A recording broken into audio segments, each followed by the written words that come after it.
বদলে যেতে পারে পেনাল্টির নিয়ম। জুলিয়ান আলভারেজের বাতিল হওয়া পেনাল্টি নিয়ে পুরো ফুটবল বিশ্বেই চলছে তোলপাড়। আতলেটিকো মাদ্রিদের এই আর্জেন্টাইন স্ট্রাইকারের টাইব্রেকার শট নেওয়ার সময় বলে 2 পা লেগেছে কিনা তা নিয়ে শুরু হয়েছে বিতর্ক। তবে আলভারেজের এই বিতর্কের জেরে এবার বদলে যেতে পারে পেনাল্টি শটের নিয়ম।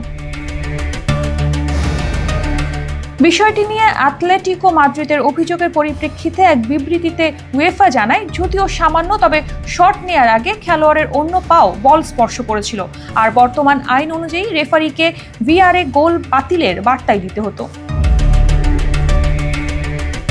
তবে এই আইন নিয়ে নতুন করে ভাবার কথাও জানিয়েছে তারা। উয়েফা বিষয়টি নিয়ে ফিফা ও ইন্টারন্যাশনাল ফুটবল অ্যাসোসিয়েশন বোর্ডের সঙ্গে আলোচনা করবে, যেখানে তারা অনিচ্ছাকৃতভাবে ডাবল টাচের ক্ষেত্রে নিয়মটি পর্যালোচনা করা উচিত কিনা সেটা নির্ধারণ করবে।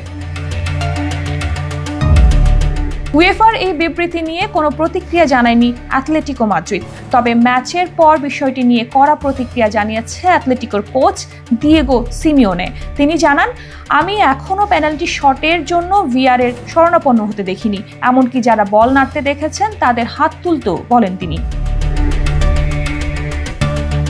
বিষয়টি নিয়ে মুখ খুলেছেন রেফারি শিমন মার্চিনিয়াকো। 2022 বিশ্বকাপ ফাইনাল পরিচালনা করা এই পোলিশ রেফারি বলেন, তিনি 99% নিশ্চিত ছিলেন বলে 2 বার স্পর্শ করেছে জুলিয়ান আলভারেজের পা, তাই তিনি নিজে থেকেই ভিআরকে বিষয়টি পরীক্ষা করে দেখতে বলেছিলেন।